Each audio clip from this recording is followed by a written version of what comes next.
Hello అండి అందరికీ. ఈ సండే స్పెషల్గా మీరైతే ఏం చేసుకున్నారు? నేనైతే ఎగ్ బిర్యానీ అయితే చేసుకున్నాండి ఇవాళనైతే.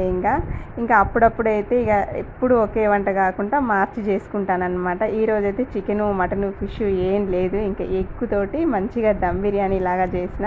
వేడిగా సూపర్ అంటే సూపర్ టేస్టీగా ఉంది. నేనైతే మాటల్లో చెప్పలేను, అంత బాగుందండి. నేను వచ్చేసి ఈ రైస్ ఎలా చేయాలనేది నేను యూట్యూబ్లో కూడా పెట్టానండి, చూడండి. మీకు ఇంట్రెస్ట్ ఉంటే చాలా అంటే చాలా టేస్ట్గా ఉంటుందండి. రైస్ అయితే మంచిగా ఉందన్నమాట.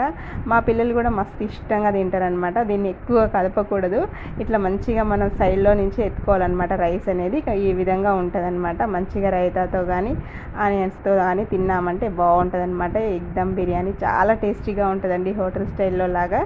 ఇంకా ఈరోజు వచ్చేసి మా వంట అయితే ఇదే అనమాట. ఇంకా అలాగే కొంచెం రైతా కూడా చేసిన. మీకు నచ్చితే తప్పకుండా లైక్ ఇవ్వండి, అలాగే సబ్స్క్రైబ్ చేయండి.